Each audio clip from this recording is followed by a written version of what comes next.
반기독교 이론과학에 대한 변증으로 환경운동을 빼놓을 수 없습니다. 환경운동을 반기독교 종교사상으로 인식하지 않는, 그러니까 입증된 진실인 것처럼 믿어버리는 기독교인들도 많이 있습니다만 사실 따져보면 그렇지 않습니다. 환경운동 또한 직접적인 실험으로 증명되기 어려운 이론과학의 일종이며, 지금까지 살펴본 것과 같이 이론과학은 반기독교적 무신론 세계관을 전제 및 추구하고 있습니다. 이번 시리즈는 내용이 어려울 것이라 선입견을 가지는 분들도 있을 수 있으니 결론이 아닌 서론에서 이 시리즈 전반의 내용을 정리하고 들어가겠습니다. 아무래도 익숙한 것이 듣기 편할 테니까요. 2000년대 이후 대기온난화 현상이 발생하고 있다는 것은 부인할 수 없는 사실이지만, 캐나다의 저명한 환경과학자 바클라프 스미를 인용하면 이미 150년 전부터 현재의 환경과 관련된 모든 과학적 이론은 대두되어 있었고 새로 대두된 것이 없습니다. 따라서 현재의 환경 변화 또한 전혀 새로운 일이 아니라 합니다. 그럼에도 환경운동주의자들은 현재의 대기온난화 현상은 자연스러운 현상이 아니라 인간이 야기한 인위적 현상이라 단정합니다. 산업화로 인해 화석연료를 대량 연소하다 보니 그 부산물인 탄소가 대기 중에 녹아들어 대기 온도를 상승시킨다는 거죠. 그러니까 대기 온도를 낮추는 유일하고 확실한 방법은 탄소 배출량을 극단적으로 줄이는 것이라 장담합니다. 그래서 친환경 에너지만을 사용해야 한다는 겁니다.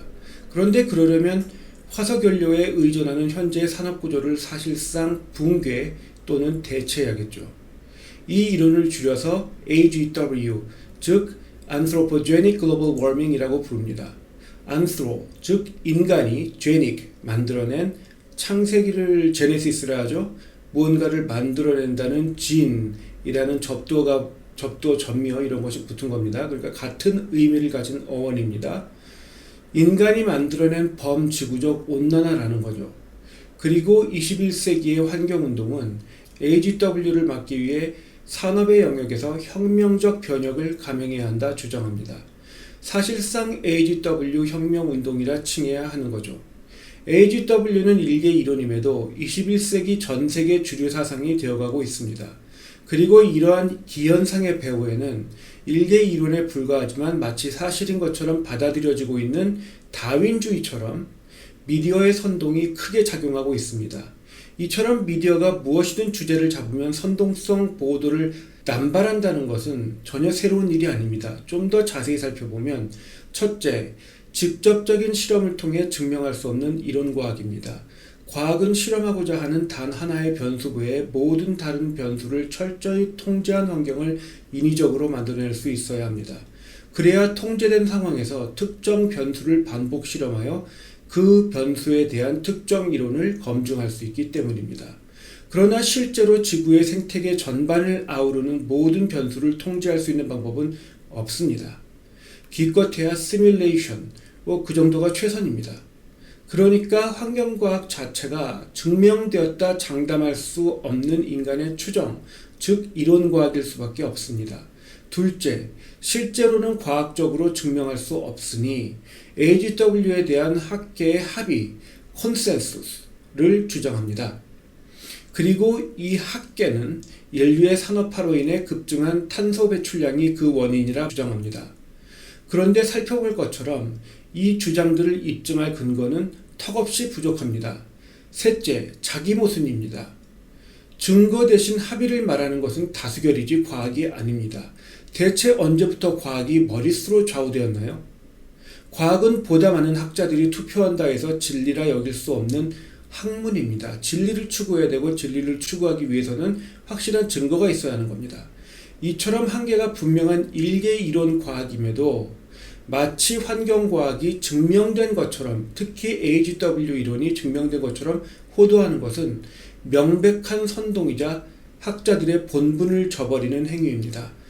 그럼에도 다수결을 과학이라 주장하는 자들은 과학자들이 아니라 실제로는 자신들이 믿는 의를 일반화하여 추구하는 사상운동가로 전락하는 거죠. 넷째, 따라서 AGW 혁명운동은 과학이 아니라 사상운동에 더 가깝습니다. 과학의 영역에 머무르지도 않고 사회적 차원에서 사람들을 선동하여 지지자들을 확보한 후 정치적 압력을 가해 정책을 강제하는 전체주의식 사회 변화를 강제하려 합니다. 전체주의적 정책의 예로 전기차 구입의 혜택을 주는 것 또는 2030년까지 화석연료를 사용하는 차량을 판매하기 어렵게 만들려는 것, 그런 것들을 들 수 있습니다.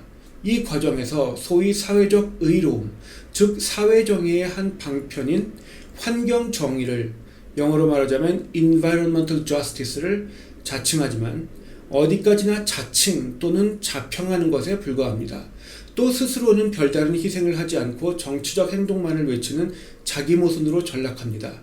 다섯째, 성경이 가르치는 하나님 중심이 아니라 인간 중심주의 사상입니다. 인간이 문제를 야기하고 또 인간이 역사의 흐름을 바꿔서 그 문제를 해결할 수 있다 주장합니다. 이는 마르크스주의 세계관과 그 패턴이 동일합니다. 마르크스주의 또한 인간이 만들어낸 경제구조를 빈부격차를 자아내는 사악한 것으로 규정하는 동시에 인간의 죄성을 축소 해석해서 인간의 손으로 인간이 연합하여 바벨탑과 같은 인류의 연합, 혁명 또는 기술로 지상낙원을 구축할 수 있다 주장합니다. 그런데 역사와 현실을 되돌아보면 지상낙원은커녕 지옥도만 펼쳐놓고 있죠. AGW 또한 인간이 만들어낸 산업구조를 공해를 배출하는 악한 것으로 규정하는 동시에 인간의 죄성을 축소 해석하여 인류의 연합과 기술혁명으로 문제를 해결할 수 있다 주장합니다. 그러나 인간이 그렇게 능력있고 선했다면 애초에 심각한 문제를 야기하지도 않았겠죠. 세계관 자체가 자기 모순인 겁니다. 여섯째, 일개 반기독교 종교사상입니다. 증명되지 않은 것을 사실로 전제하고 믿으며 그 믿음에 따른 행동을 요구하니 종교입니다. 과학이 아니라 종교입니다.